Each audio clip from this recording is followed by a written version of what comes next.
ये अफसोसनाक वाक़या जो पेश आया, अब तक ये आप लोगों के पास क्या इत्तलात हैं, कितना नुकसान हो चुका और इसके सद्देबाब के लिए रेस्क्यू के लिए क्या इक़दाम अब तक किए गए? जी, थैंक यू वेरी मच। बिल्कुल आपकी बात सही है, क्योंकि सिंध हुकूमत की पहली तरजीह है रेस्क्यू ऑपरेशंस, जिसका जो रेस्क्यू ऑपरेशंस शुरू हो चुके हैं। चीफ मिनिस्टर साहब की तरफ से भी इंस्ट्रक्शंस और नोटिस ले लिया गया है। Rescue operations Sindh building control authority का अमला वहाँ मौजूद है, पहुँच गया है। पहले हमारी सिंध हुकूमत की तरजीह है कि हमने पहले रेस्क्यू ऑपरेशन करना है, उसके बाद बाकी चीज़ें देखी जाएंगी और रेस्क्यू का अमल शुरू कर दिया गया है। जख्मियों को फौरी तौर पर सिविल अस्पताल को हाई अलर्ट किया गया है। सिविल अस्पताल मुंतकली शुरू हो गई है और रेस्क्यू का अमल जारी है। अच्छा मैम, हमारा जो DGSBC है ना, उनके तर्जुमान से बात हुई है और उनका कहना है कि 528 इमारतें ऐसी हैं जो कि मखदूश हैं, तो इसके बाद कोई हुकूमत हरकत में नजर आएगी ताकि उनमें से रहायशों को निकाला जा सके? बात यह कि ये 50 साल पुरानी इमारत है, बारिश का मौसम है।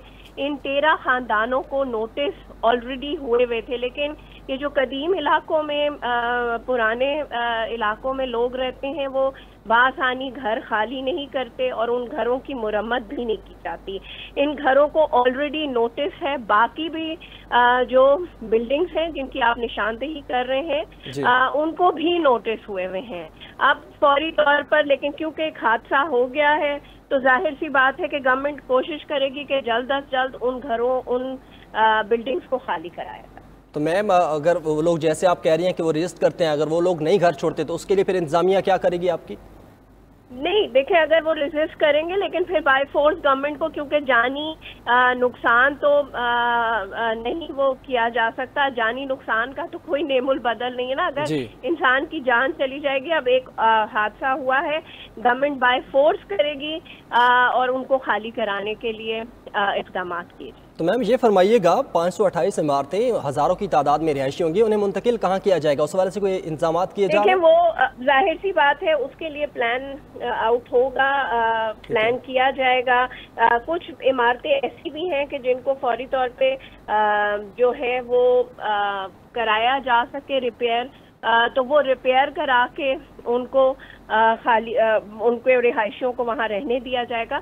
लेकिन पहले जो इस वक्त एक हादसा हुआ है, तो सिंध गवर्नमेंट की तरजीह है रेस्क्यू ऑपरेशन, जो कि जारी है। तो मैम, इसमें ऑपरेशन में कितना वक्त दरकार होगा? आपके जो रेस्क्यू की टीम से उनसे कोई बात है? देखें, वो आपने अगर मिनिस्टर साहब का स्टेटमेंट देखा हो तो उन्होंने यही कहा है कि वहाँ जो जाने में दुश्वारी है, जो रुकावटें हैं, उन्हें दूर किया जाए।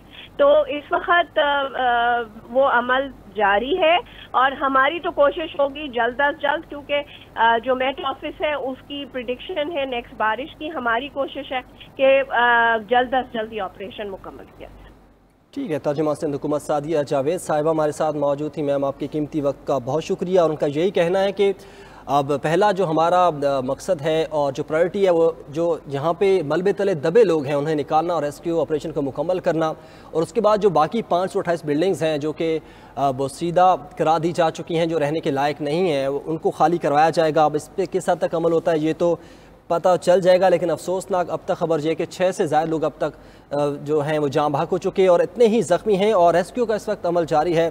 लोगों को मलबे से निकाला जा रहा है और रेस्क्यू की बड़ी तादाद वहाँ पर मौजूद है जो कि लोगों को रेस्क्यू कर रही है।